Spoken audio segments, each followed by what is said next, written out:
We are taught that it's important to be perceived as nice and pretty and beautiful, and many girls only receive compliments that build their self-worth based on aesthetics or how they perform. And all of this is leading us away from being at home in ourselves, and it shapes us into having a very disconnected relationship with ourselves. Hi, Camilla here. Before we dive into the podcast, just a quick note to personally invite you to come and check out my free training on how to finally end weight loss struggles, binge and emotional eating, and feeling like a failure once and for all. Over the years, my work has grown into a world-changing riot where we reframe how we see ourselves as a failure for trying to play the game of the diet culture.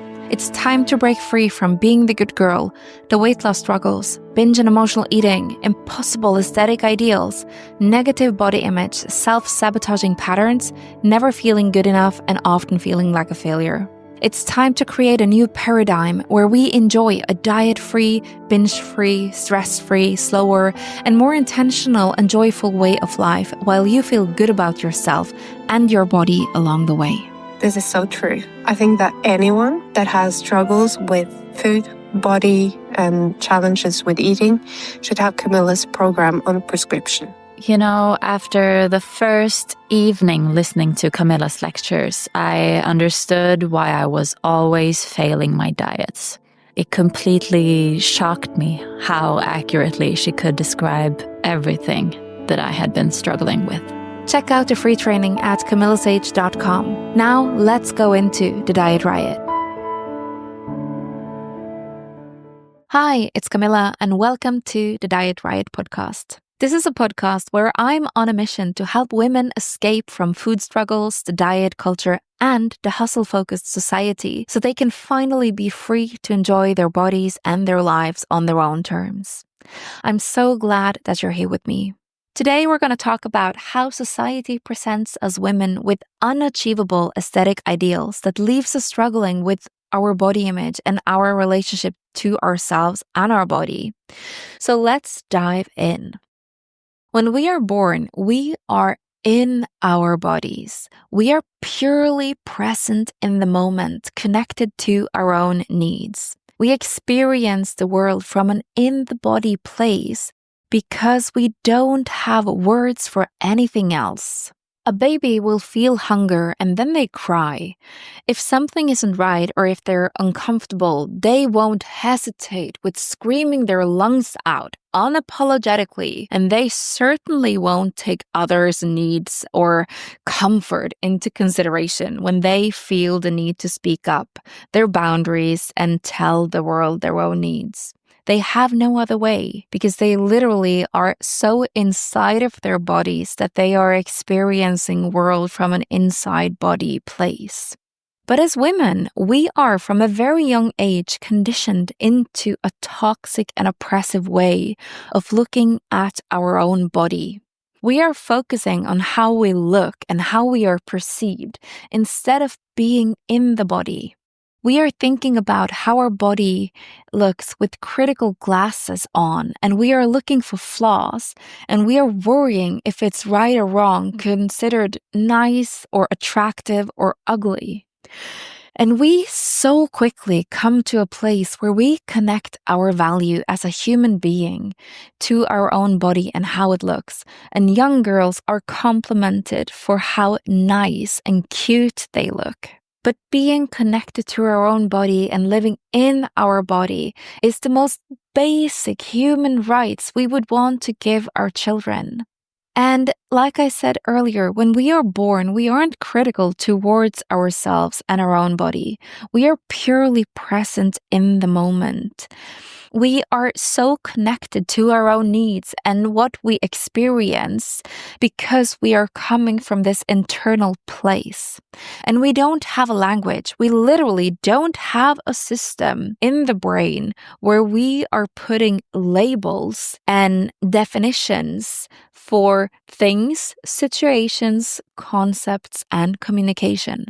Our being and our perception of life isn't limited by terms and social manners. We are present and connected in the moment and we are at home in our body and we use it as we need and as we please. We don't hesitate for a second to let anyone know if we need something or if something isn't right.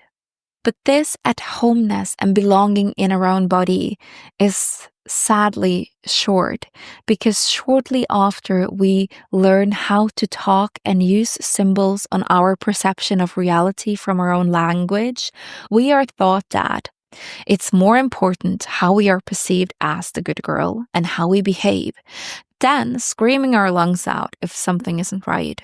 We should break or bend our boundaries before hurting someone else's feelings. Like, how many times haven't we witnessed a child being asked to give someone a hug, and it's clear in their face and in their body language that they don't want to, but they are pushed to invalidate their own boundaries to please someone else. We're also taught to blend in. Don't be too much, too loud, too noisy, don't take up too much space. And we are taught that it's important to be perceived as nice and pretty and beautiful, and many girls only receive compliments that build their self-worth based on aesthetics or how they perform.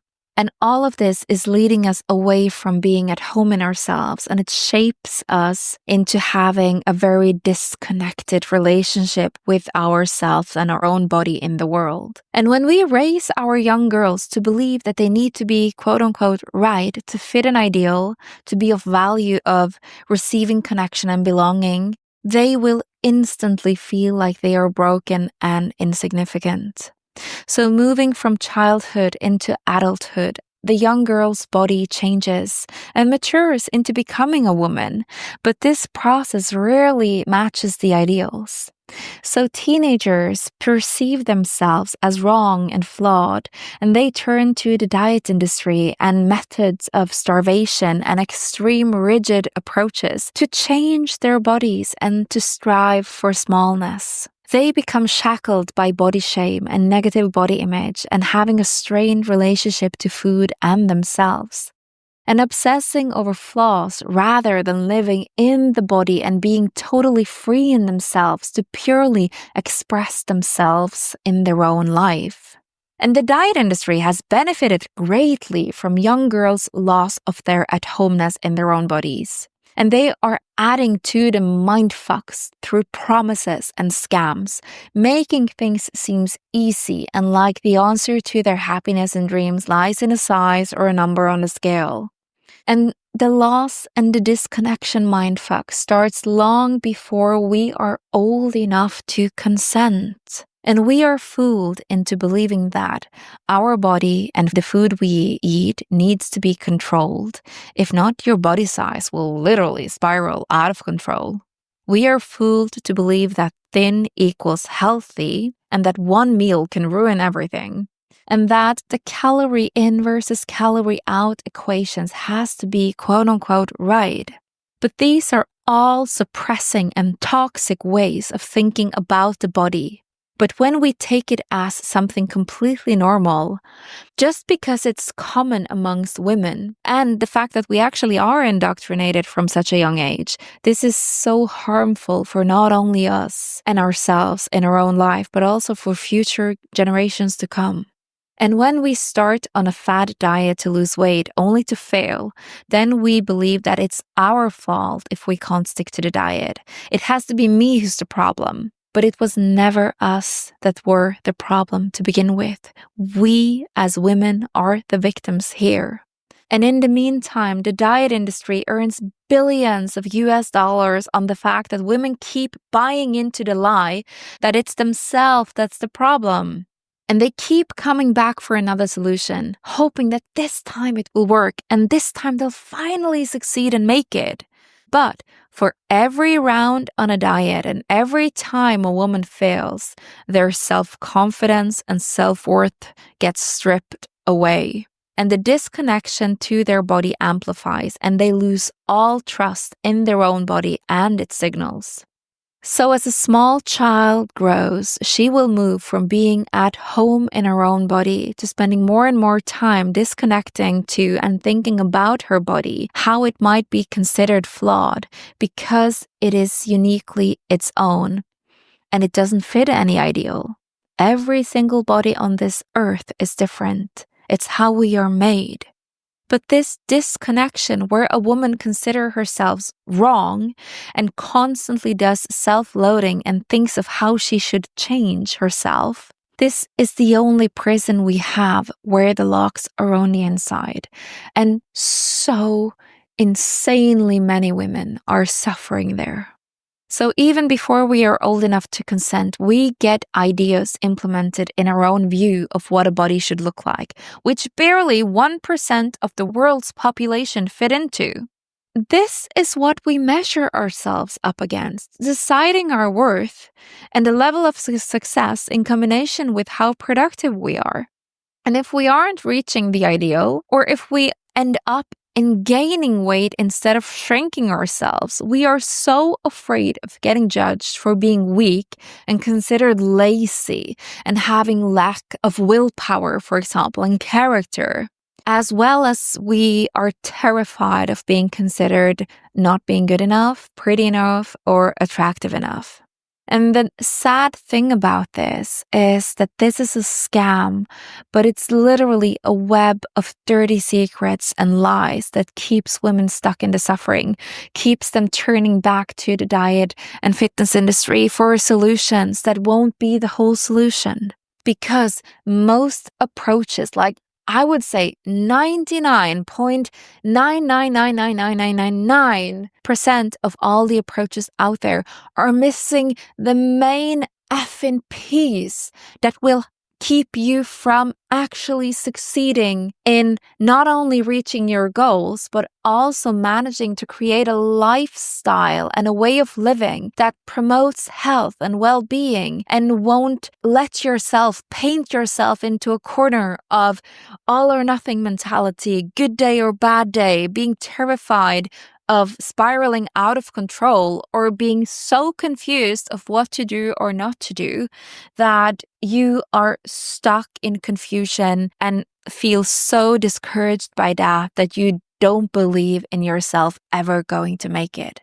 It's time to call out the diet and fitness industry on their bullshit and really show you why it was never the whole solution to begin with.